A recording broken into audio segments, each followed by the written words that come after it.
부활절 후 두 번째 주일 아침에 하나님을 예배하러 오늘 이 자리에 앉으신 여러분의 삶 가운데 또 이 자리에 있지 않는 우리 충성교회 모든 성도들의 가정과 일터 위에 주님의 부활의 영광이 넘쳐나기를 주님으로 축원합니다. 옛날에 성도들이 돌아가셨을 때는 이 염을 전문으로 하는 목사님이 계셨습니다. 지금은 장례식장에서 전부 다 알아서 하지만 옛날에는 거의 대부분 목사님들이 다 알아서 장례를 치렀습니다.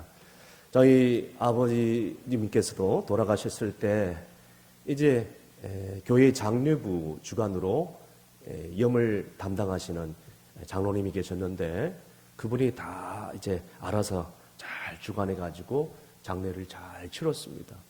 저희 모교회인 순천중앙교회는 이제 작은 교회가 아니라서 이 장례부가 아주 체계화돼서 잘 되어 있어요. 그래서 이 염을 한참 하시더니 장로님이 저를 불러요. 저와 함께 하자는 거예요. 그래서 같이 가서 이제 알콜로 아버지의 그 시신을 다 닦아내고 그리고 손과 또 발도 다 닦아내고 그리고 이제 다 이제 코와 또 여러 가지 입 같은 거 다 막아내면서 수의로 마지막 입혀드리는 일들을 했던 기억이 지금도 아주 생생합니다. 살아생전에 그토록 호랑이 같은 아버님께서 세상을 떠나셨을 때 아들인 저에게 있어서 드는 생각은 뭐냐면 그렇게 힘들게 사셨고 가족들을 그렇게 힘들게 했지만 그래도 아버님이 세상을 떠나니까 든든한 버팀목이 한순간에 사라지고 든든한 가정의 호주가 한순간에 이제 사라지면서 정말 마음의 허전함은 이루 달랠 길이 없었어요. 사랑하는 성도 여러분, 아무리 신앙이 좋아도 사랑했던 가족이 세상을 떠나면 슬픔에 잠길 수밖에 없습니다. 오늘 본문에 보니까 베단이라는 동네에 나사로가 있었는데 그 나사로의 누이인 마르다와 마리아가 이 나사로와 함께 아주 행복하게 살고 있었습니다. 이들은 예수님을 이미 영접했고 예수님을 사랑했고 예수님과 함께 했던 그런 기억들을 가지고 있는 사람들입니다. 아주 특별한 가정이죠. 그들은 어느 날이었습니다. 그 가정의 호주이면서 그 가정의 지주였던 오라비였던 나사로가 심각한 중병에 걸려버린 것이었습니다. 누이에 있던 마리아다와 마리아가 그 사실을 즉각 예수님께 통보를 했습니다. 그런데 이게 어떤 일인가? 예수님이 늦게 도착을 한 것입니다. 예수님이 오지를 않는 거예요. 처음부터 빨리 와야 되는데 결국 나사로는 그 병을 이기지 못한 채 그만 세상을 떠나버리고 맙니다. 그리고 그 이후에 뒤늦게 예수님이 그 나사로의 가정에 도착을 했습니다. 그때에 마르다와 마리아가 슬픔에 잠겨가지고 한결같이 하는 얘기가 있었어요. 주님께서 빨리 오셨더라면 내 오라비가 살아날 수 있었을 건데 동일한 얘기를 똑같이 하는 거예요. 주님께서 빨리 오셨더라면 살아날 수 있었을 텐데. 자, 여러분, 그런데 성경을 자세히 보면 예수님께서 왜 나사로가 죽은 다음에 도착했는지에 대해서 오늘 본문에 그 비밀이 담겨져 있습니다. 다시 말씀드려서 예수님께서는 이미 이 나사로가 거의 다 죽게 된다는 사실을 알았을 때 일부러 늦게 도착하신 것임이 틀림이 없습니다. 왜 그랬을까요? 그 이유가 뭘까요? 예수님이 먼저 이 마르다를 만나서 오늘 본문에 있지 않지만 그 앞전 구절에 이미 중요한 대화를 나눕니다.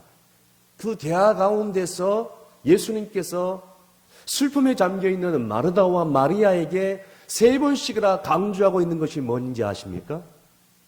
믿음입니다. 믿음을 3번씩이나 강조를 하면서 나사로의 무덤 앞에 두 자매를 데려가고 그 순간에도 예수님께서는 다시 한번 잊어버렸을 것 같아서 믿음을 다시 한번 강조를 합니다.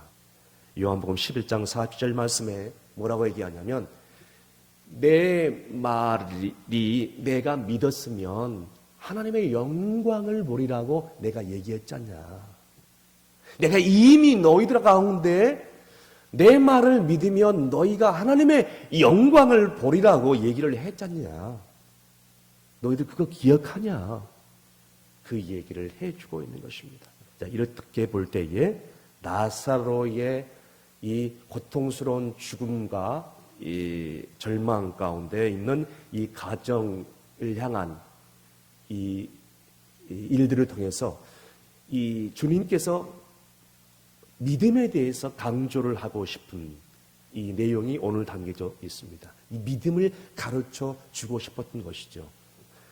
그래서 오늘 본문에 먼저 38절을 보세요. 비통히 여기시는 예수님이 오늘 본문에 담겨 있습니다. 38절 다 함께 읽습니다. 이에 예수께서 다시 속으로 비통히 여기시며 무덤에 가시니 무덤이 굴이라 돌로 막혔거늘. 아멘. 예수님께서 뭐 때문에 이렇게 비통히 여기셨을까요? 비통히 여기다는 것은 슬픔에 잠겨 있다는 뜻인데 오늘 본문 33절에도 동일한 내용이 나와 있습니다. 예수님께서도 비통히 여기셨다. 빨리 오셨더라면 우리 오라비가 사라질 수 있을 것 같은데 라고 얘기했을 때도 예수님께서는 비통히 여기셨다라고 얘기를 하여 주고 있습니다.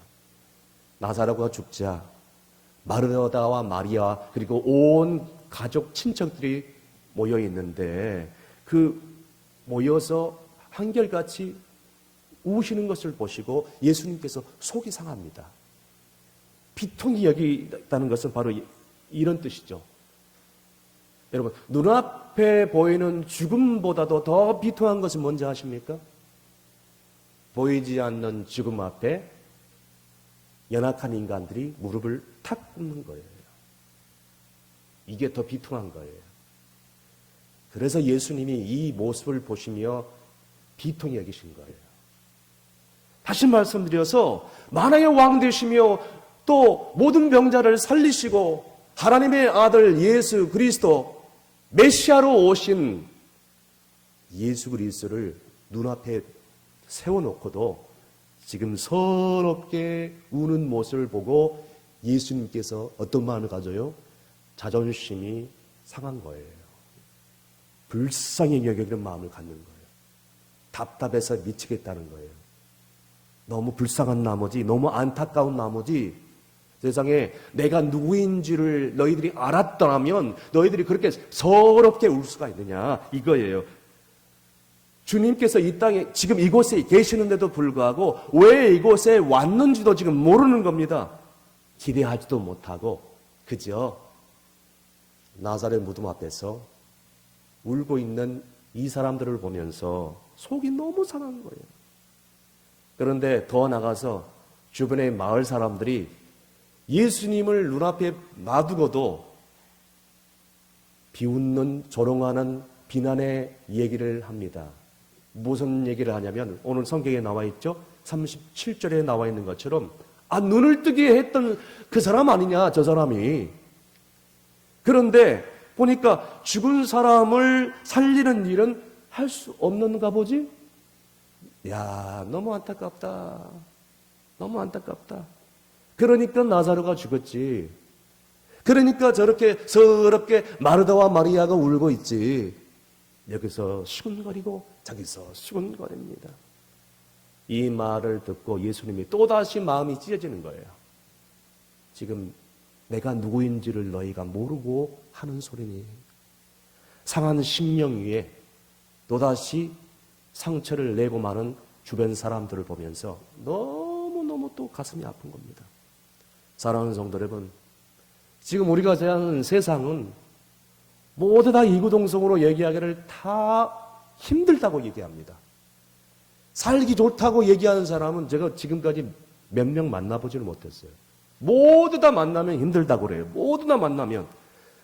그런데 뭐냐면 우리가 사는 이 세상 너무나도 아픔과 고통과 절망 가운데 있는 사람들이 우리 주변에 많아요. 굳이 전염병이 창궐하지 않더라도 우리 주변에 이런 사람들을 찾기만 찾는다면 너무나도 많은데 우리는 문제는 뭐냐면 여기에 대해서 다른 사람에 대해서 그 눈물과 그 고통과 그 절망을 헤아리지 못하고 생각하기는커녕 자기의 발등에 불 떨어진 것만 쳐다보면서 전전긍긍하는 그런 형편을 보라보게 됩니다. 이러한 우리의 수준을 알기에 예수님의 마음, 예수님의 고통, 예수님의 아픔, 예수님의 그 자존심 구겨지는 그 마음들 생각해 드리는 것 아예 상상할 수 없는 일이에요. 안 그렇습니까? 여러분 주님의 마음을 지금 생각하세요? 그 주님의 그 안타까운 마음을 지금 묵상합니까? 오늘 이 시간에 오늘 본문을 통해서 예수님이 우리의 불신앙과 우리의 믿음이 없음을 보시고 또 우리의 사랑 없음과 냉소와 비난과 비판의 마음을 보시면서 그것 때문에 가슴 아파한다는 거예요. 누가요? 예수님께서 비통하게 여긴다는 거예요. 이 예수님을 우리가 부활절을 보내고 있는 이 시간만큼이라도 우리가 정말 주님의 마음을 헤아리고 주님께 너무나도 죄송스럽고 송구하고 주님의 마음을 헤아리지 못한 것에 대해서 너무 안타까워야 되지 않겠습니까? 오늘 이 시간만큼이라도 상한 마음으로 예수님께서 드디어 나사로의 무덤 앞에 삽니다. 나사로가 있는 그 무덤은 큰 바위를 깎아 만들어서 저 사전에 나와 있는 것처럼 그 동굴 안에 시신이 안치되어 있습니다. 그 유대에서는 그 석회석으로 만든 그런 무덤이 많다고 합니다. 그러니까 석회석이 많다 보니까 쉽게 동굴을 저렇게 파버려요. 그리고 2m 가로 세로 2m 정도의 그런 큰 돌을 그 입구에다가 밀어넣습니다. 어느 누구도 들어가지 못하도록. 그런데 그 동굴 안에 시간이 지나면 시신이 썩어가지고 이 정말 썩은 고약한 시신 썩은 냄새들로 진동을 한답니다. 정말 악취가 진동하는 것이죠. 사랑하는 성도 여러분, 아무리 우리가 오래 산다 한들 우리는 이 세상을 떠나게 됩니다. 우리의 육신도 마찬가지예요. 이 세상을 떠날 때 우리는 썩게 되어 있습니다. 저기 가까운 영락공원에 가면 한 줌의 재물로 남을 수밖에 없는 연약한 인생에 썩습니다. 썩어요. 그렇습니다. 아무리 살아생전에 좋은 약을 드시고 보약을 드시고 운동도 하시고 병원 치료도 많이 받아봤지만 우리는 한순간 세상을 떠나면 이렇게 썩습니다. 그 몸이 썩어요. 고약한 냄새가 납니다. 참으로 많이 공을 들였다 할지라도 이 몸은 이 세상 가운데서 썩어져서 고약하게 될 수밖에 없습니다. 자, 그러나 오늘 이 시간 우리는 이 육신만 가지고 이 자리에 온 것이 아닙니다. 우리의 영을 위하여 이곳에 왔습니다. 그래서 일주일 내내 육신을 위해서 살아갔던 우리가 주일날 이 거룩한 안식일에 우리의 영과 우리의 혼을 위하여 예배를 드리고 있는 것입니다. 혹시 여러분 가운데서 오늘 이 육신만 가지고 이 자리에 와 있는 분이 있습니까? 오늘 그렇다면 그 착각을 빨리 깨시길 바랍니다. 우리의 몸은요, 육신만 가지고 있는 게 아니에요. 영과 혼과 육을 가지고 있어요. 그렇기 때문에 데살로니가 전서 5장 23절 말씀에 하나님이 우리 가운데 뭐라고 말씀하냐면 다 함께 5장 23절 말씀 읽습니다.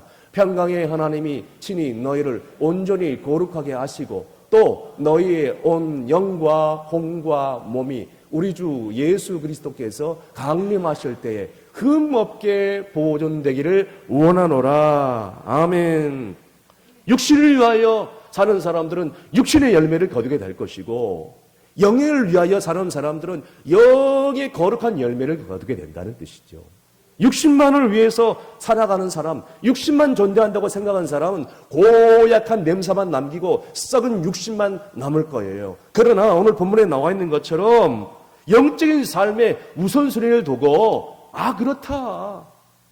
나는 지금 육신만을 위해서 사는 게 아니지.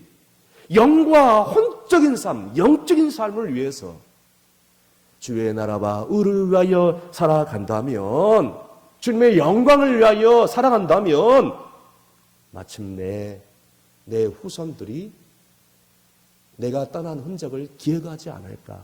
할렐루야. 예수님께서 나사렛 무덤 앞에서 중요한 두 가지의 음성을 선포합니다. 두 마디의 말씀하셨는데 첫 번째 말씀이 돌을 옮겨 놓으라, 이런 말씀이었어요. 오늘 본문 39절 말씀 다 함께 읽습니다. 예수께서 이르시되 돌을 옮겨 놓으라 하시니 그 죽은 자의 누이 마르다가 이르되 주여 죽은 자가 나흘 되었는데 벌써 냄새가 나나이다. 아멘. 여러분, 예수님 자신이 좀 사람 시켜가지고 함께 돌을 옮길 수도 있어요. 아니면 인부를 사가지고 옮기라고 할 수도 있습니다. 자, 그런데 예수님은 전혀 그 돌에 손은 노타치, 손대지 않아요. 손대지 않고 사람들에게 명령을 지시를 합니다. 그 돌을 옮기라라고 지시만 할 뿐입니다. 자, 오늘 성경을 주목하시면 여러분 중요한 이 한마디에도 하나님의 메시지가 담겨 있어요. 여러분, 돌에 닫혀있는 심령 상태가 어떤 상태인지 아십니까? 마음의 문을 열지 못하고 정말 영혼으로 가는 길, 영적인 삶, 주님께로 나아가는 삶, 성령님과 함께하는 삶으로 가는 길에 우리의 심령 가운데 돌이 떡 가로막혀 있다. 여러분 어떤 삶인지 아십니까? 그러한 삶은요, 피폐된 삶이에요. 아무리 돈을 많이 가지고 있더라도 여러분 그의 인생은 피폐됩니다. 뭔가가 썩어져가요. 온몸에 머리카락이라든가 이런 것은 헝클어져 있는 상태예요. 걷잡을 수 없는 심령의 상태예요. 그로 인해서 밤마다 우울증에 시달리고 불면증에 시달리고 심지어는 조울증에 시달리고 여러 가지 스트레스, 각종 질환에 시달릴 수밖에 없는 것입니다. 괴로워할 수밖에 없는 것이죠. 여러분, 다른 사람은 몰라도, 다른 사람은 보지 못해도 누가 봐요? 하나님은 보고 계신다는 거예요. 할렐루야. 하나님은 다 알고 계세요. 우리의 닫혀있는 마음, 돌로 닫혀있는 심령의 상태를 누가 알고 계신가? 하나님은 다 보고 계신다는 거예요. 다 알고 계신다는 거예요. 그래서 주님께서 뭐라고 하느냐? 오늘 이 시간에도 너희들의 염려의 돌을 네가 치우라. 원망의 돌을 네가 치워야 된다. 걱정 근심의 돌을 네가 치워라. 네가 치우지 않으면 누가 치우겠느냐? 라고 지금 말씀을 하고 있습니다. 그러면서 나에게 너의 병든 속을 내어놓아라. 그래야 네가 살지 않느냐? 왜 아직까지도 치우지 못하고 있냐? 그런데 여러분, 여기서 우리가 또 생각해야 될 것이 왜 우리가 직접 치워야 될까요? 주님이 좀 치워주시면 좋잖아요. 그죠? 하나님의 아들이시고 창조주 그분께서 좀 치워주면 어때요? 우리 너무 연약한데. 그런데 오늘 본문에 보세요. 왜 예수님께서 돌을 치우는 능력이 있음에도 불구하고 네가 치워야 된다라고 말씀하고 있습니까? 네가 직접 치워야 된다. 그것은 주님이 우리의 믿음을 직접 보고 싶고 그리고 그 믿음을 많은 사람들에게 직접 드러내고 싶었어. 여러분 알다시피 마가복음 5장 34절 말씀에 12년 동안 혈루증으로 시달리는 이 여인이 자기 동네에 예수님께서 지나간다는 소식을 들었고 지금까지 골방에 갇혀서 대인 기피증에 시달리면서 아무도 사람을 만나지 않고 중병에 시달리면서 고통 가운데 탄식 가운데 있는 이 여인이 사람들과 함께 지나가는 예수님의 그 군중을 뚫고 지나가서 예수님의 옷자락을 탁 붙잡습니다. 그때 예수님께서 그 12의 혈루증 여인에게 뭐라고 얘기하냐? 딸아, 내 믿음이 너를 구원하였느니라. 아멘. 그뿐만 아닙니다.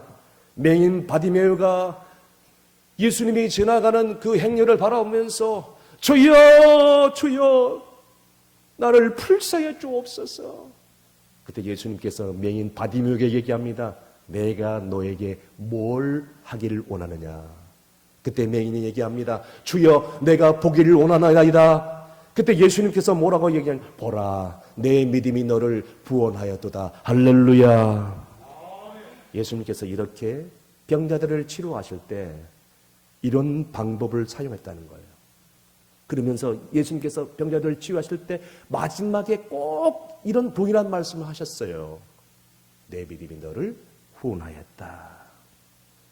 사실상 여러분 병을 고치시고 기적을 행하는 일들은 예수님 전공이에요. 예수님 사역입니다. 주님께서 이런 사역을 하기 위해서 이 땅에 오신 거예요. 자신의 능력으로 또한 됐죠. 주님의 능력으로 됐으니 이런 놀라운 능력이 됐으니 그럼에도 불구하고 주님께서는 내 믿음이 너를 구원하였다. 왜 이런 얘기를 계속 반복할까요? 그것은 우리가 주님께서 반드시 고쳐주신다라는 믿음을 갖기를 원해서 주님께서 나를 고쳐주시지 않다면 나는 살 수 없다라는 그 믿음을 갖기 위해서 주님의 능력이 우리 것이 될 수 있도록 부활의 능력이 내 것이 될 수 있도록 기다리면서 우리에게 일할 수 있는 그 기회를 주시고자 그것을 가르치고 주고 싶은 것입니다. 그래서 계속해서 이 말씀을 반복하는 거예요.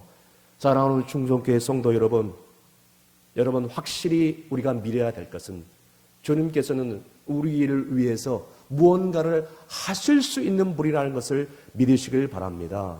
오늘도 마찬가지입니다. 오늘도 다들 어렵다고 하는 이 시기에 하나님은 우리를 위해서 뭔가를 예비를 하시고 끊임없이 뭔가를 계획하고 계시고 끊임없이 우리를 향한 놀라운 계획을 품고 계시는 사랑의 주님이라는 것을 믿으셔야 됩니다. 그러므로 우리 스스로 돌을 치워야 돼요. 누군가가 돌을 치워주지 않아요. 심지어 주님께서도 돌을 치워주지 않습니다. 돌을 치우지 않고 우리가 우리 자아를 믿고 우리 자존심을 믿고 떡 버티고 있으면 누구만 손해요? 우리만 손해요. 우리만 손해. 우리만 힘들다고요. 주님의 능력이 거기서 중단돼 버려요. 올 스톱돼 버려요. 주님께서 뭔가를 하시려고 해도 돌이 막혀져 있는데 어떻게 주님께서 행할 수 있겠어요? 돌이 있는데, 내 마음에 그 돌이 있는데 그걸 내가 치우지 않는데. 사랑하는 성도 여러분, 내가 스스로 내 마음에 돌을 옮겨야 주님의 빛이 들어옵니다. 믿으시길 바랍니다. 빛이 들어오면 어둠은 떠나가요. 병은 떠나갑니다. 근심은 물러갑니다. 걱정은 물러갑니다. 세상의 기쁨과 평안이 찾아옵니다. 할렐루야. 끝으로 두 번째 주님이 뭐라고 말씀합니다? 무덤에서 나오라 라고 말씀합니다. 오늘 본문 무덤 앞에서 두 번째 하신 말씀 43절에서 44절까지 다 함께 읽습니다. 이 말씀을 하시고 큰 소리로 나사로야 나오라 부르시니 죽은 자가 수족을 배로 동인채로 나오는데 그 얼굴은 수건에 쌓였더라. 예수께서 이르시되 풀어 놓아 다니게 하라 하시니라. 아멘. 나사로야 나오너라. 나사로야 나오너라. 외쳐였어요. 큰 소리로. 무덤에서 누군가가 도와서 일으켜 세워서 끌어내지 않습니다. 동일합니다.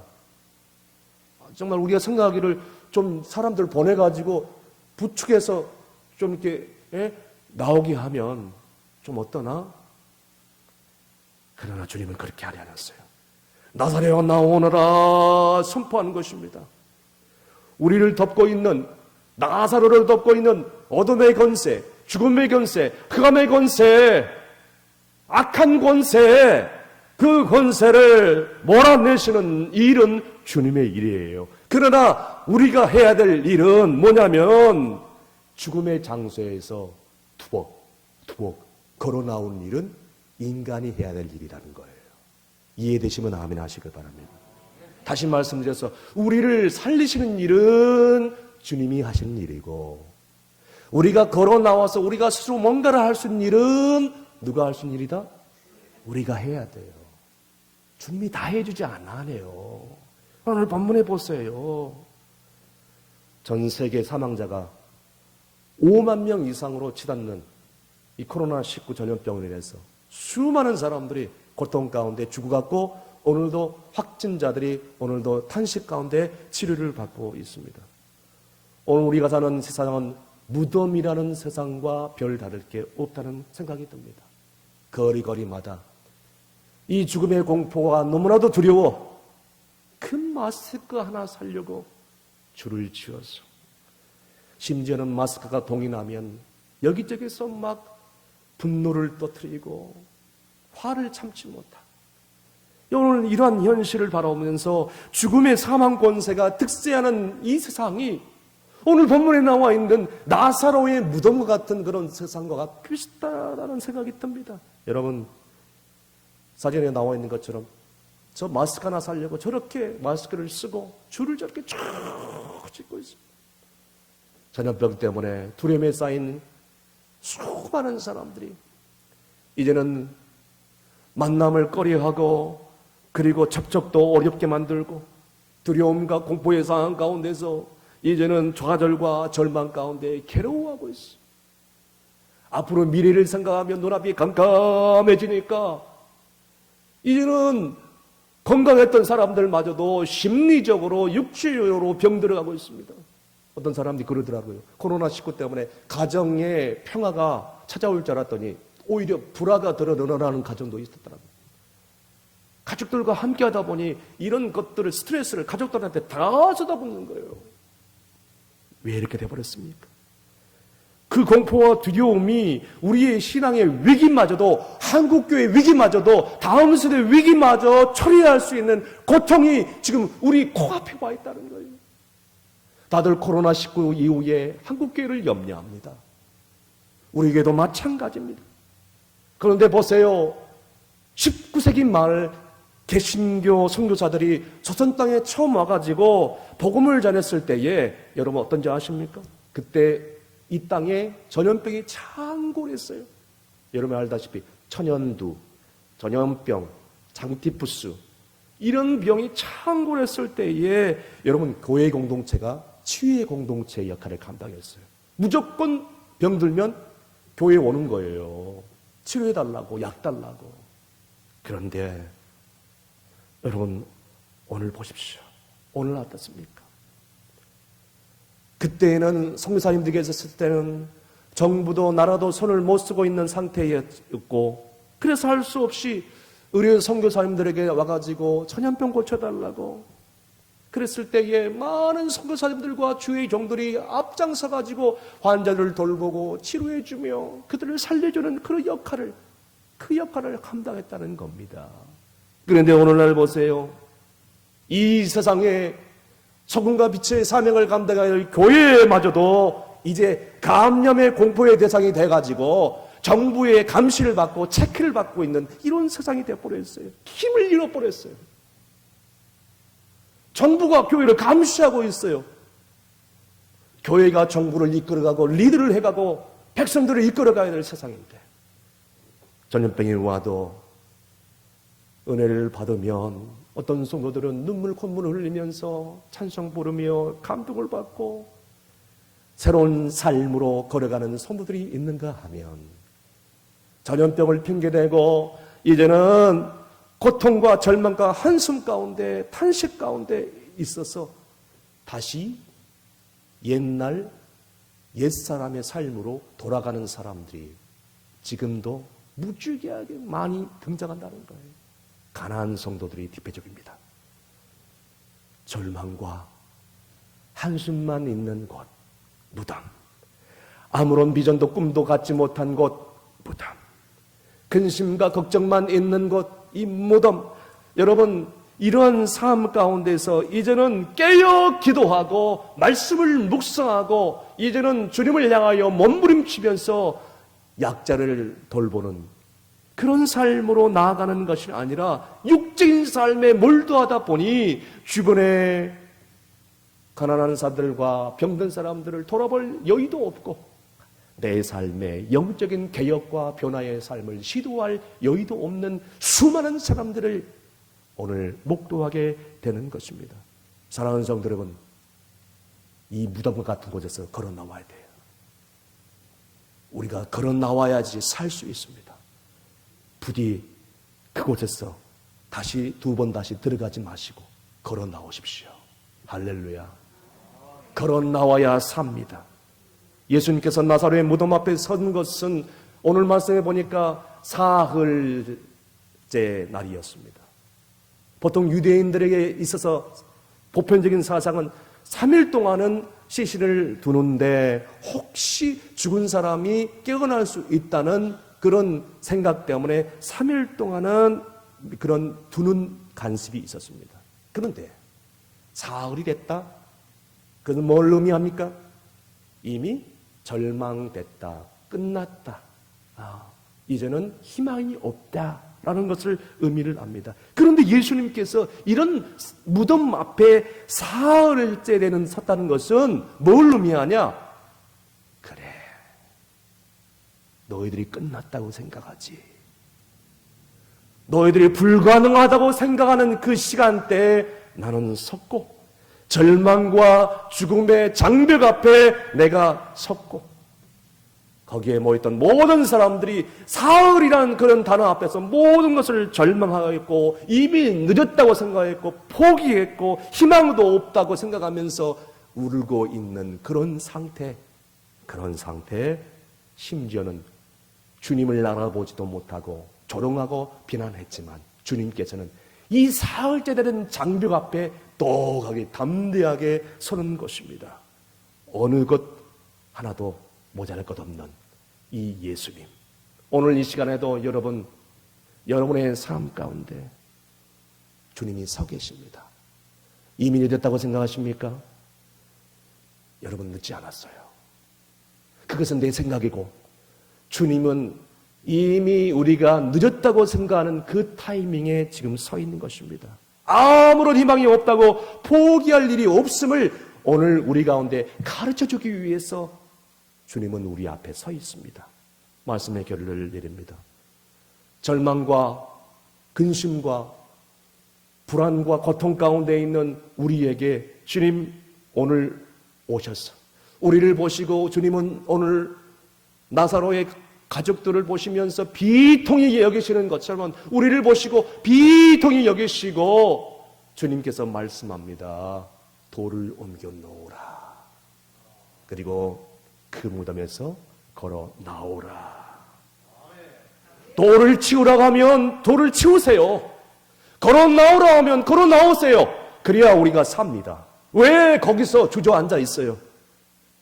그거 주저앉아 있으면 살 길이 없습니다. 희망도 없어요. 오늘 이 시간 우리는 주님 앞에 걸어 나와야 됩니다. 지금 이때야말로 이 세상을 지배하는 죽음과 흑암의 그 능력, 사막의 권세, 그 구속 앞에, 그 억압 앞에 담대하게 주님이 외치는 소리, 무덤에서 걸어 나오라, 돌을 치우라라는 그 주님의 음성처럼 우리도 담대하게 이 세상 앞에서 괜찮아,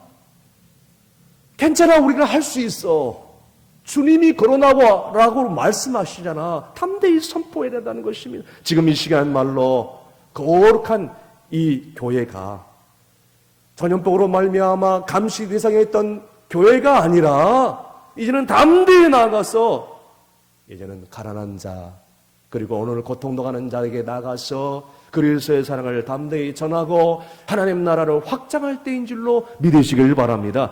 지금이야말로 부활의 능력을 담대하게 외칠 중요한 찬스이고 기회라는 사실을 깨닫고 이 좋은 기회를 부활의 영광의 주님을 선포하는 기회로 삼을 수 있는 여러분이 되시기를 주의 이름으로 축원합니다. 기도하시겠습니다.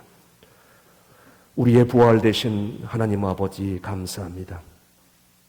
인간은 너무나도 나약한지라 내 생각대로 되지 않을 때, 내가 원대로 되지 않을 때 우리는 쉽게 낙심하고 절망하고 희망을 저버립니다. 아버지 하나님, 오늘 죽은 나사로의 무덤 앞에서 담대하게 선포했던 주님의 그 음성 잊지 않게 하시고 어리석게도 주님을 앞에 두고도 걱정 근심하며 편안했던 삶이 바로 우리의 삶인 것을 고백하면서 아버지 하나님, 우리의 믿음 없음과 불신앙과 어리석음을 부디 용서하여 주시옵소서.